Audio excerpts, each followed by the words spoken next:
Good evening. We've appealed on cases that made headlines over Christmas, including the death of the French student Céline Figard. There's been a lot of progress since last month's appeals, including the Essex attacks in Aberdeen, where as a result of the programme and police inquiries, a man is now awaiting trial. And 9 months ago, no fewer than 40 Crimewatch viewers helped identify an armed robber. 2 weeks ago at Cardiff Crown Court, Brian Martin was convicted and was sentenced to 12 years. First, the murder of Céline Figard. You'll know the outline of the case. It touched the nation, partly because Céline was a visitor to our country, and partly because Christmas is a time when so many people like her were travelling to see friends and family. She travelled with a family friend, a lorry driver, to Folkestone, and then she got a lift to the M4, where she was dropped off at Cheveley service station near Newbury in Berkshire. This was on Tuesday, the 19th of December. But it wasn't until 10 days later that her body was found 90 miles away near a lay-by outside Worcester. Well, with me is Detective Chief Superintendent John McCammont, who's leading the inquiry. John, let's go back to that last positive sighting at Céline at Cheveley. What details do you have? She was seen getting into a white Mercedes lorry at 4:30 p.m. on Tuesday, the 19th of December. And this lorry was towing a trailer with a Thermo King refrigeration unit. We're quite sure that she got into this lorry. So it's distinctive, and presumably you're appealing to people in the haulage trade, haulage contractors, to come forward if they have trucks like that? Yes, the haulage and transport industry, I'm appealing to them. I want them to think of 3 or 4 things. I want them to ask themselves, have they got a white Mercedes lorry? Was it pulling a refrigerated trailer that day? Was it near Cheveley service station? And finally, was the driver, did he look something like the photo fit?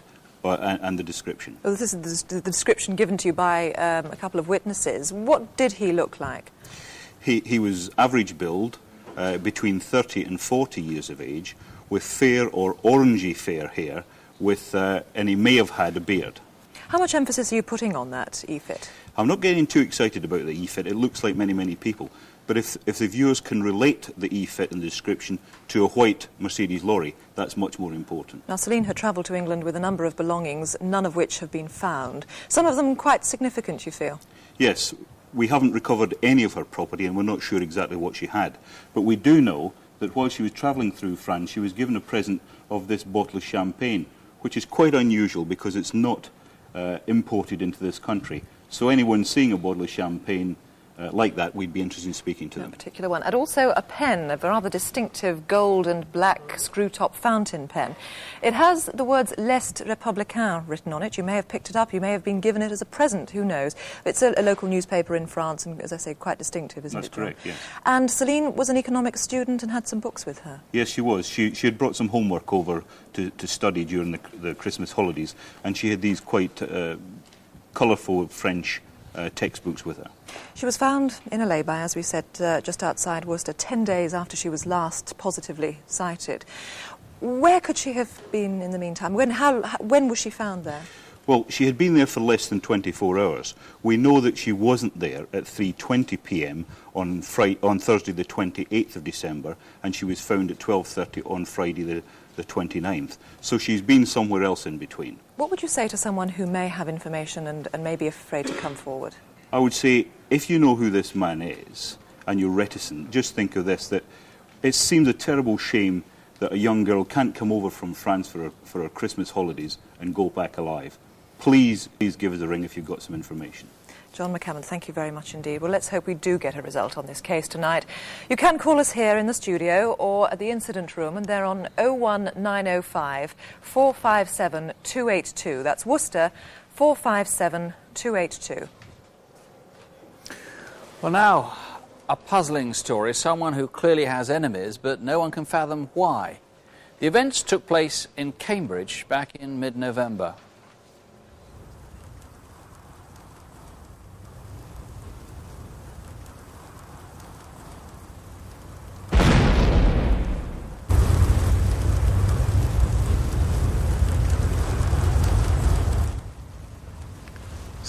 Sam, wake up.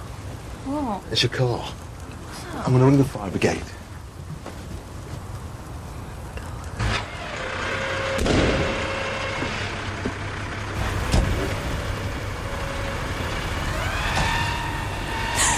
Why is this happening to us? Come on. Ian and Sam had been together for about a year. Ian had been born in New Zealand and adopted by a couple in Hong Kong, but had later moved to England. He was a keen bodybuilder and was working as a bouncer. He was planning to set up his own firm of doormen.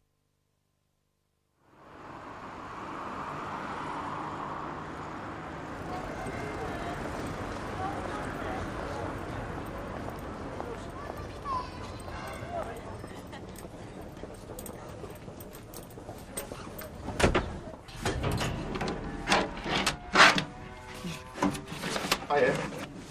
Hi. I was in the area, so I thought I'd pop round. Oh yeah, what are you up to?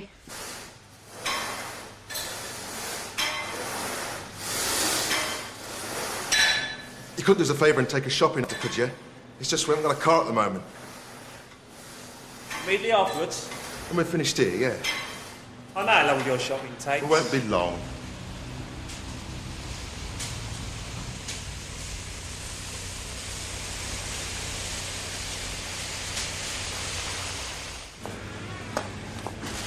Come on, Sam, get a smaller packet. We're not made of money.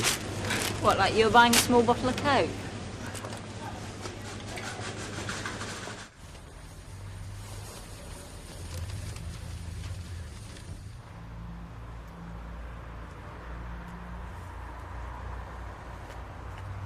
I remember seeing this man just hanging around, just waiting. He was about 21, 22 years old, and about 6 foot tall, and he wore a black puffer jacket. He also had some kind of tattoo on his neck. A few hundred yards away, in the grounds of Fulbourn Hospital, a member of staff saw something that unsettled her. I thought it was strange that these men were sitting outside in the car, as this area is normally only used by people that work in here. The car was an old-style white Ford Fiesta. There were 3 men sitting in there. They were staring at me and they made me feel very uncomfortable. The driver of the car I describe as about 22 to 27 years old. He was stocky and muscular. He had short dark brown hair and an athletic-looking face. The front seat passenger was a similar age, but had a square of face. They were both wearing black bomber jackets.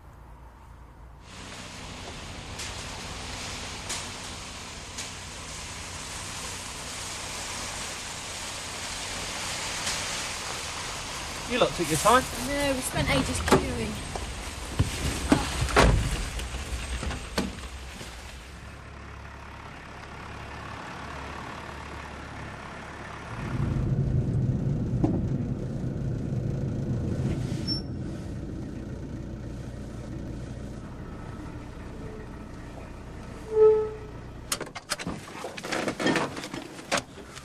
I noticed this man. He appeared to be deliberately making himself obvious to us. He was slim to medium build, 25 to 30, about 5'9", and was wearing a black puffer jacket and a black baseball cap.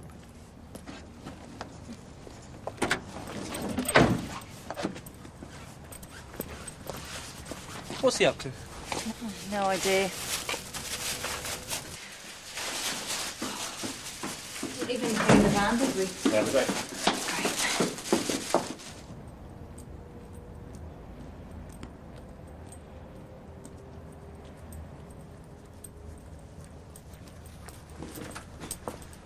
What's the plan, mate? See that bloke? Yeah, why? Nothing. Run across the road onto the wasteland anyway.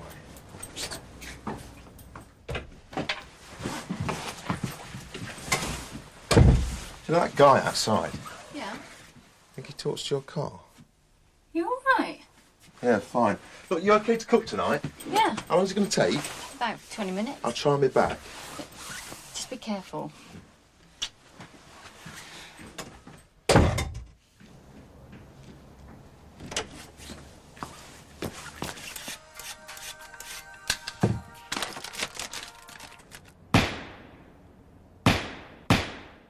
15 minutes later, a driver was travelling on Airport Way onto Newmarket Road towards the centre of Cambridge. The car was white. It was travelling really fast, maybe as much as 80 miles an hour. I think there were 3 people inside. The front seat passenger, he was stocky. He was bigger than the driver.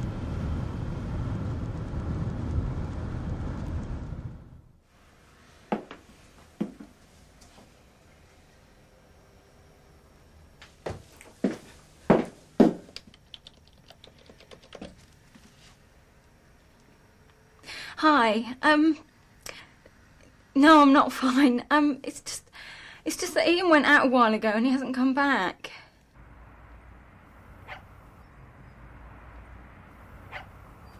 I don't think I'll ever recover from the loss of him. I'll never get over that. Felt that we belonged together. We felt we were destined to be together, and that's why I enjoyed being together so much, because we felt it was really right. And when you lose somebody just like that for no apparent reason, and I feel like part of me is missing. Ian had been shot in the head. Now, David Beck, why? What sort of motives are you looking into in this? We're exploring a number of possible motives, but in particular we need to be asking people to tell us any details about Ian's private life outside the life that we knew he led in the gyms, in the doors and in the clubs and the bodybuilding. Now, of course, he might have made enemies as a doorman, either because he didn't let someone into a club at some stage or because he was setting up a rival business. We know that Ian was using steroids. We know that one of the effects of steroids is to make people become occasionally suddenly and uncharacteristically aggressive. It may possibly be, as a result of that he may have upset one or two people, but not enough, I think, for them to have committed murder. So you think that he may have deliberately gone out knowing people were waiting for him, knowing that there was likely to be a fight. Some other people may have gone to sort something out with him, but not ever intended that someone should have a gun and shoot him. I think it's highly likely that Ian Grant knew who he was going to meet that night. I believe there were several people there. I don't know exactly how many, but a number of people there. Now, it may be that many of those people went there that night not expecting there to be a murder. Now, if those people who are there, or if people who know them, call us, will they face a murder charge if they get in contact with you, or will they not? I mean, that's going to be a critical issue for them. As I said, we don't know why people went there. It's important for us to find out. But I repeat my appeal to anyone who did go there, possibly not expecting a murder to take place. Please examine your conscience and come forward to us. OK, well, if it does help, there is a reward. Calls to this programme come in live to detectives here in the studio, or you can call the Instant Room number. That's on 01480 456 111. That's Huntingdon 456 111. Now, here's Superintendent David Hatcher. Police officers routinely have to deal with street offences, rowdiness, drunks and occasionally street robberies. But it's not often we come across the sort of mindless violence that colleagues found when they were summoned to Marylebone Mainline Station in London some 6 weeks ago. Just after 10 p.m. on Tuesday the 5th of December, two men in their mid or early 20s were hanging around the concourse. A passenger in a pale coat waiting for his train home checked the timetable and was then followed by them into the gents' toilets. Over the next 3 minutes, the passenger was so badly injured that he'll be off work for at least 6 months. Here, the assailants are running away, out of the station and off towards Lisson Grove. Please help to trace them. They must be stopped from doing this thing again. This is the first. He's medium height. He may come from Hornsey or East Ham, because that's where the victim's credit cards were used. The second attacker followed the victim into the toilets. He's medium height and in his 20s. And this, of course, is the phone number. Or you can call officers on 0171 380 1400. That's 0171 380 1400.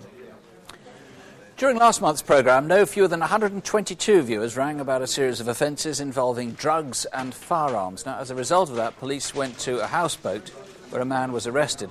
And they found guns and ammunition. Then divers recovered a large quantity of money hidden on the hull underneath the barge. Meanwhile, detectives have had a lead on the continent about these two violent men who used guns to rob a new Bond Street jewellers in London. 80 calls have given a strong focus to this inquiry. We hope to have more news next month. You might also have more news then about these two swindlers. After some 50 calls here, police think they've identified the pair. They believe they're now in Florida.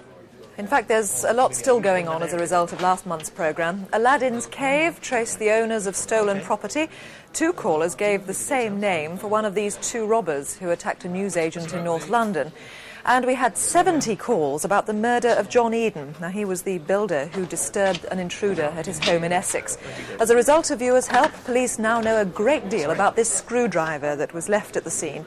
And they've lots of names to work through as well. But that's nothing compared to the task facing the detectives tracing a violent gang of burglars on the England-Wales borders. Please take what you want. Please don't hurt us. We took over 200 calls and people are still ringing in to the police. Well, they've now got 30 names to work through, and let's hope for an equally good response tonight. Here's Detective Constable Jackie Hames. Fellow officers in Yorkshire are anxious for us to find these two men. It's believed they've taken out mortgages fraudulently worth over £1 million. Terence Webster is in his 50s, tall and stocky. Anthony Stead is younger, he's 42. 5'10" and medium build. If you've seen them, please call us here in the studio or contact the Fraud Squad in North Yorkshire on 01904 669 760. That's York 669 760. And this is David Allen. He's wanted in connection with crimes of deception. You may have come across him if you work in the meat trade.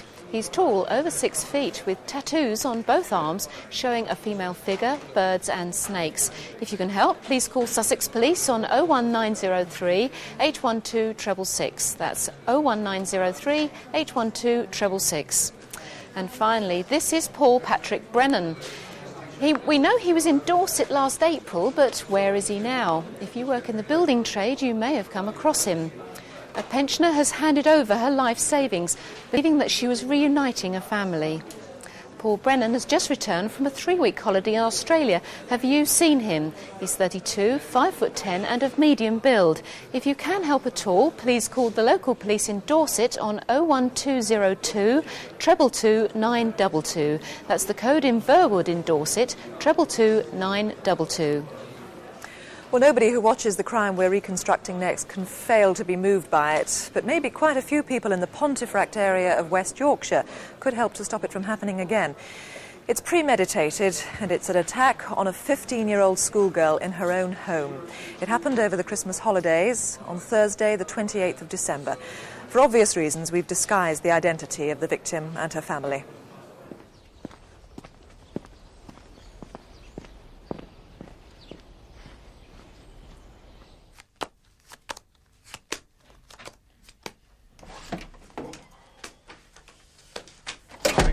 Dad, Lorna's been cheating again.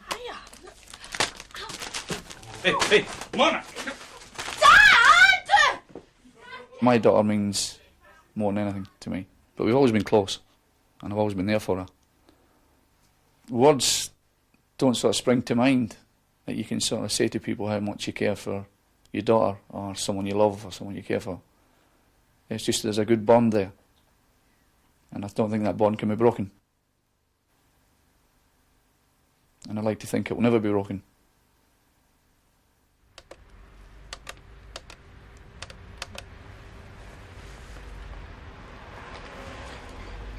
Yeah, hello. I'm phoning about the bike for sale in the paper. Kath? Catherine? Something about your bike. All right. Hello? Yeah? What age is it up to? Yeah, it's for my niece. I was going to buy it for her for Christmas, but I've been really busy. Have you grown out of it? Yeah. So you coming then? No. What did he say? Oh, I just wanted to know about my bike. I told him to come later on when Mum and Dad are in. Oh, go on, why aren't you coming? Are you too tired or something? No. I just don't want to.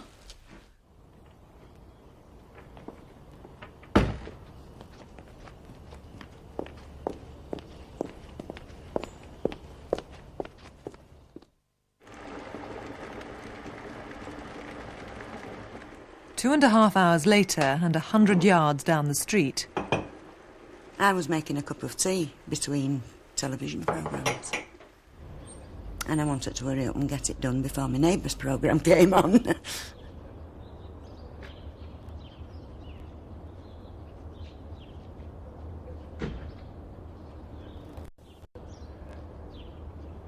And I just thought it was unusual for someone getting out of a car with a crash helmet.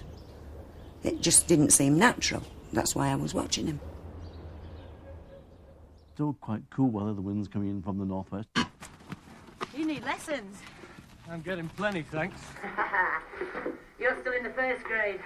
Well, can't wait for me O-levels.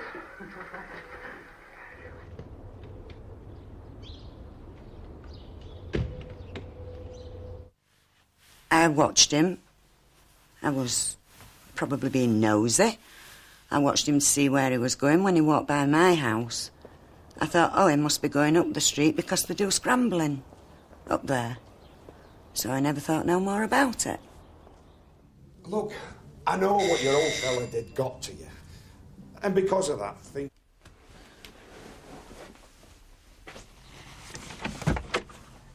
I've come about bike for sale. Well, the thing is, I don't know much about it. You're better coming back. I can't come back later. I'm busy, for the rest of the week. I'll just take a quick look. Is it in shed or something? Yeah, I suppose so. I'll just go get the key if you go around the back. All right.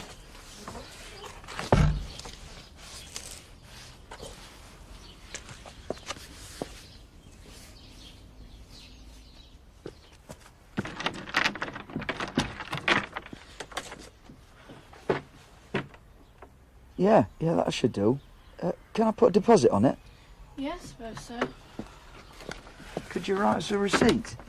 Yeah, I'll go get a pen and paper then.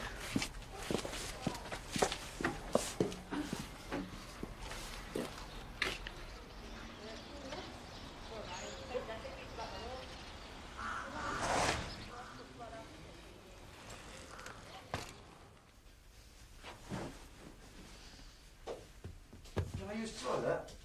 Yeah, it's just behind the back door. Don't scream. With great presence of mind, Lorna persuaded her attacker that her sister was due back any minute, though she knew it wasn't true. Even so, her ordeal lasted a quarter of an hour.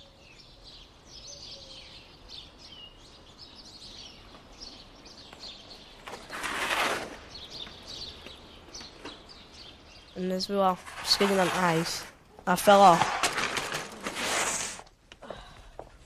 As the man was walking by me, give me a look like as I've done something wrong. He was carrying a white helmet. It looked old, and it had some, red stickers on both sides and a cross on the back.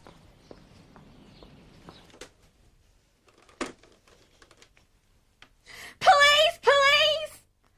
I've been raped! I live at Willow Park. I don't know. What? Oh, no. I've never felt hurt, this sort of hurt before. I am a fairly strong-willed type of bloke, fairly strong character.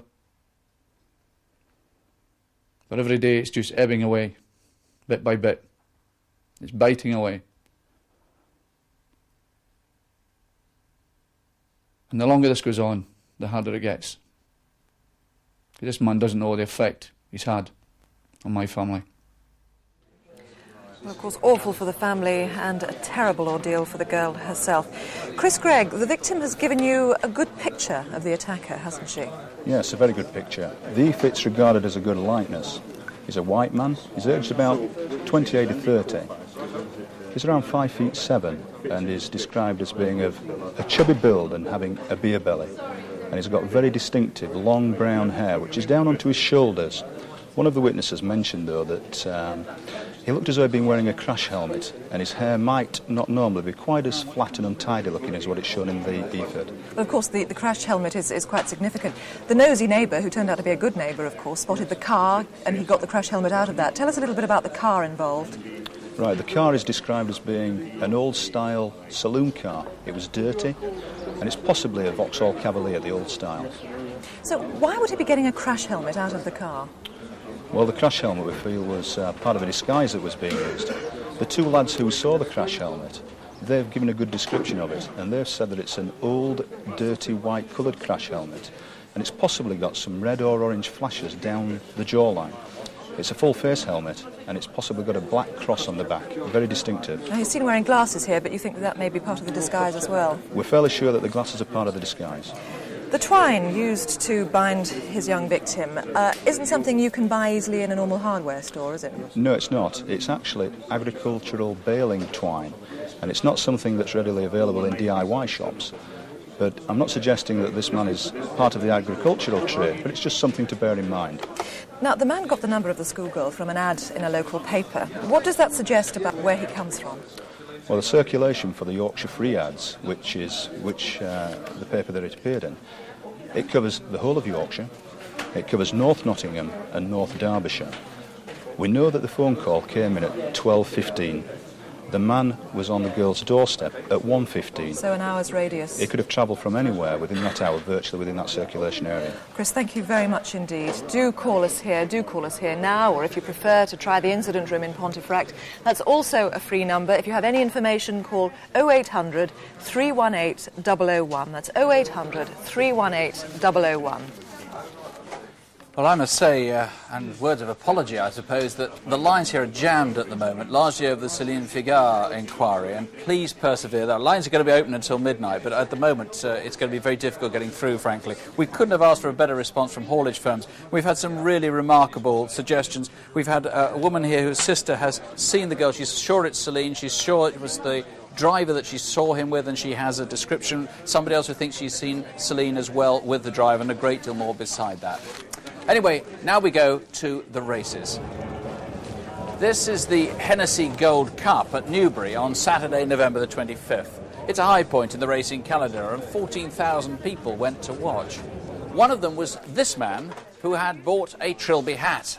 Incidentally, it's a rather small size, even though the man is reasonably tall, about 5'10". He's in his early 30s. At 4:15 in the members' car park, a similar man with a hat like this went up behind another racegoer and, without warning, slashed him with a Stanley knife. In fact, the victim had his throat cut. He needed 50 stitches. Now, this is the Trilby hat that was found nearby. Who's the man who bought the hat? Here he is wearing it, and here's our number, 0500 600 600. Alternatively, you can call Thames Valley Police direct, 01635 31000. That's Newbury, 31000. Now a dramatic piece of video. It was taken by security cameras at a jeweller's in Edgware Road in central London. The owner is sitting in the shop, and at the bottom of the frame you can see a member of his staff. The gunman shouts, "This is a hold-up," but the owner isn't putting up with it. He remonstrates with the gunman, who then threatens to shoot him. In fact, he does. He pulls the trigger, but mercifully the gun misfired. Now the gunman really panics. The door is locked by the security system and he's trapped. He fires at the glass, makes a hole in it, and then launches his body at the weakened pane and crashes out into the street. Who is he? He's 5'8", slim, late 20s, light-skinned, mixed race, or maybe North African, and has a London accent. This could easily have been a murder case. Please call. The number is 0181 247 7932. That's the Barnes Flying Squad on 0181 247 7932. And do please try to help find this man. He asked a schoolboy to help him to push start a car, then pulled him into bushes where he'd built some sort of hide. The boy was raped by him. The assailant is in his early 20s, 5'10", with short brown hair. He smokes, he has an Irish accent, and a scar by his left eye. We're fairly sure this man will have attacked boys in the past. If you've been a victim, we guarantee to talk to you with great discretion, but please protect other people from it happening again. Do please call us here on 0500 600 600, or you can contact the local police on 01234 271 212. That's Bedford, 271 212. Now, there's some new evidence on a case we featured a year ago. In fact, our reconstruction had one of the biggest responses Crimewatch has ever had. If you saw the film, you'll easily remember it. Two tractor drivers in Humberside watched in horror as a man ran up a country lane and killed a local woman, Mrs. Margaret Wilson. Bloody hell, he's jumped her. The attacker then drove off in a white Montego estate. Well, that reconstruction encouraged 1,400 people to call in with various ideas. One particularly brought a new lead on the murder weapon. Now, Tony Corrigan, you can give us a bit more information on that. Yes, last year's appeal brought forward a scientist who specialised in identifying surfaces and substances on them. He, in fact, spent 6 months analysing the knife and has concluded it is definitely caused through continual use in cutting potatoes, not domestically, in some trade, some food processing. So what sort of knife was it? The knife, to remind the viewers, was a Jack Adams knife, and it had a 4-inch blade, and it was extremely sharp, and our scientist says it had been used for cutting potatoes shortly before the murder. So you're looking for someone potentially working in the food processing industry who may drive a white Montego? Yes, we said last year a white Montego or similar figures, and that's what the murderer used, escaped in. We also said he was fairly athletic because he was 6 foot tall, 30 years of age. In fact, when we look at his physique, he was quite athletic because he ran 300 yards to kill Mrs. Wilson and again ran the same distance back to his Montego car. Now, at the time, you said that there didn't appear to be any obvious motive. Have you uncovered anything since? We have discounted lots of motives, but we haven't established a firm motive for Margaret Wilson being killed. It might be, tragically, that she was in fact in the wrong place at the wrong time. Well, Tony, thank you very much. I hope we get a good response again this time, and hopefully one that leads to the murderer. Thank you very much indeed. If you think you can help, please call us or call the local police on 01377 241 822. That's Driffield 241 822. Next, if you can connect 4 faces with 2 cars, you could help solve an armed robbery. It happened in Essex 10 weeks ago in Grays.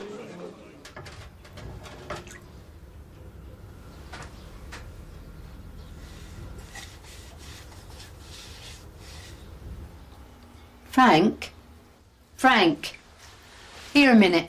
What is it? Look, there's a stranger in the camp. Yeah, never seen him before. Maybe I ought to write the number down just in case, eh? Good idea.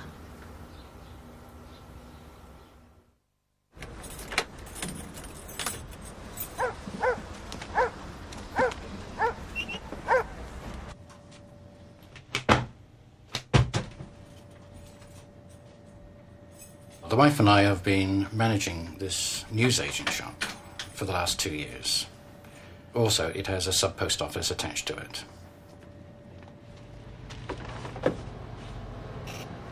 I started at 8 o'clock that day. Usually I start at 3 o'clock till 6 o'clock. But on that particular day I was doing overtime for somebody.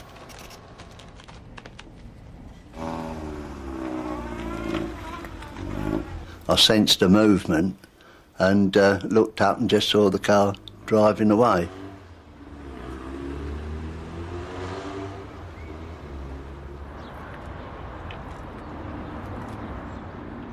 At 8:20, the white Ford was seen just around the corner in Grantham Way, still in the Stifford Plays estate.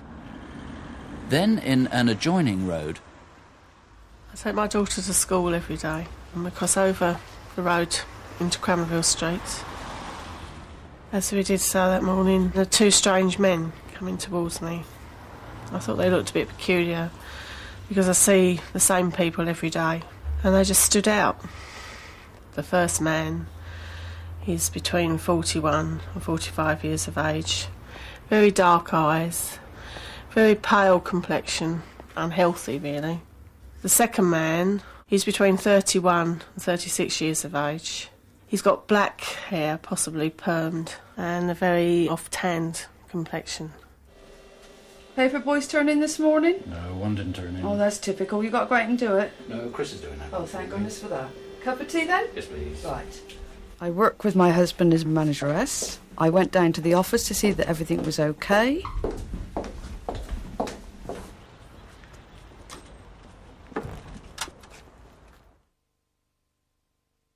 When the first man had come in and he turned round to face me, I realised then what was happening. When the second man came in and came behind me, I was really scared. And he said, if you do as you're told, you know, everything you'll be all right. Then he just got hold of me and led me to the back of the shop. I was in the kitchen with the post office employee, and then someone barged past the door, and I thought something's going on here. I closed the door, first, and the post office employee then opened the door to see what was going on. In that time, they dragged her out and took her into the post office, where the postmaster was already on the floor, and then they came back and told me to go and lie on the post office floor. They let go of me at the back of the shop, and I went into the office, and Mike was sitting on a chair, and I just said to him, "Call the police." And he just looked at me, and I said, "It was an armed robbery." So I pulled the door shut, and I was just hanging on to the door for dear life, because I was just so scared that they were going to come in.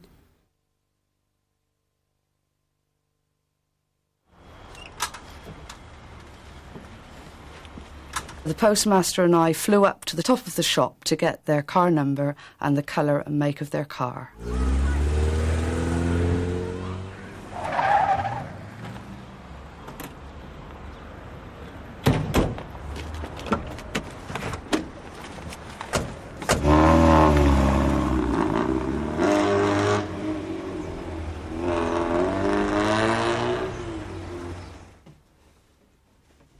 Well, I was at home waiting for a friend to come and pick me up to take me to work.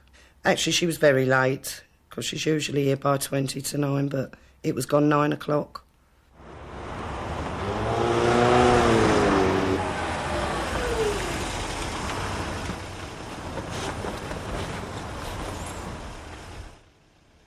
The one I saw the most of was the man in the back of the car. He was in his early 40s, largely built, grey-haired, bit receding at the front.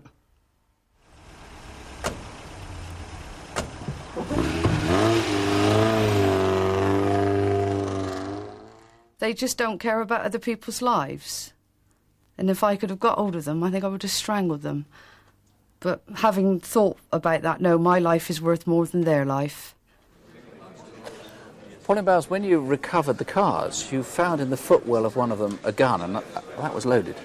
Yes, it was. We were amazed to find a fully loaded gun, a Walther P4 semi-automatic hand pistol. That suggests that these people are prepared to shoot, prepared to kill somebody if necessary. I think if someone goes to commit a crime and they've got a loaded weapon, they've got to be prepared to use that gun. Why do it otherwise? Now, obviously, when we do reconstructions, we try to make them as unfrightening as possible, but I gather this really was, in real life, quite terrifying for everyone involved. This was horrific for the people involved. We had elderly ladies, we had a pregnant woman and children in that shop. One old lady couldn't lay down on the ground. She was absolutely terrified. Now, to put together a gang like this, I mean, it involves a lot of people. Word must have got out about this. Somebody knows who these people are. These people are about, and there's people who know them. These men are very dangerous. Now, we had good descriptions in the reconstruction of the two men walking down Crimewatch Street and of the guy changing out of his clothing in South Ockenden. You've now got a very good description, too, of the man who was seen by the White Orion in Grantham Way. Yes, that's right. We have a description of the white guy who's about 25 to 30 years of age, and he's about 5'11" tall, with dark cropped hair. Now, the getaway car, that is the grey, well, I was not sure if it was green or grey, it's actually a light green, that Escort, I think. You need to know where that was the night before the robbery. The robbery was on the Tuesday the 14th of November. Yes, I'm anxious to find out where that car was overnight. It was stolen from Dartford during the Monday. I'd like to know where it was from Monday night, the 13th, till the robbery occurred on Tuesday the 14th. What registration number did it have? The registration number that was on the card at the time of the robbery was A121NKM. That's one number incorrect from the right registration number. So some garage or somebody must have made up those plates? Yes, I'd like to hear from anyone who thinks they may have made up that registration plate. OK. Well, there is a group of faces. If you recognise them, please do give us a call straight away if you've made up those plates or if you can help us in any way at all. Ring us here in the studio where detectives and BBC researchers are waiting for your call. If you prefer, you can try the incident room in Grays in Essex, 01245 452 120. That's 01245 452 120. Now here's Detective Constable Jackie Hames. I've two simple appeals. First, you know who this woman is. She paid 2 cheques into banks in the West End of London. Both have been stolen and both were worth several £1,000s. Please call Southall CID on 0181 246 1046. That's 0181 246 1046. And still in London, this woman used stolen credit cards to buy travel tickets. Here she is at City Thameslink, where she bought 2 train tickets to Manchester. 30 minutes later, in the same station, she's tried again. Only this time, staff seized her card. Please call if you know her. The number to ring is 0171 380 1400. That's 0171 380 1400. Well, just briefly to clear up any confusion over the telephone number to ring with any information on the murder of Margaret Wilson, that correct number is 01377 241 882. Now, the phones have been extremely busy. On the Ian Grant murder, we've had a suggestive motive for the murder, which the police are finding very interesting indeed. 3 callers have put forward the same name for the person responsible. The Céline Figard murder, 2 callers have given the same name, fitting the E-fit that we showed. Pontefract rape, name has been suggested for the E-fit, and another caller has rang in suggesting a use for the twine, which police say may help. Now, finally, an urgent and extremely heartrending appeal for a little girl. She's aged 2.5. Her name is Daisy Chillingworth. And the Child Protection Team in Sussex are extremely concerned for her safety. Over her short life, she's been taken to hospitals with several injuries, including rat bites. She's profoundly deaf and probably can't speak either. Now, these are her parents. They're both thought to be heroin addicts, possibly living in camps with travellers. He is called John Varnum, and her name is Beth Chillingworth. They were last seen without the child in Wiltshire. Please help find them, but above all, please help find Daisy. Call the local police on 01273 606 744. That's Brighton 606 744. Well, that, of course, is the number for any of our appeals. Our lines are open until midnight, but if you've any information on any crime we haven't featured, try Crime Stoppers. They're on 0800 555 111. That's 0800 555 111. We'll be back tonight to tell you what develops. That's Crimewatch Update here on BBC One in an hour's time at 11:45. Before we go, this is the latest report from the highly authoritative British Crime Survey. It's called Anxiety About Crime, and it concludes that fear of crime relates much less to what you've read in the papers or seen on the telly than to what you actually experience around you. At any rate, I hope you're not unsettled by anything that we've appealed about tonight, just determined to help solve these cases. Don't have nightmares, do sleep well. Good night. Good night.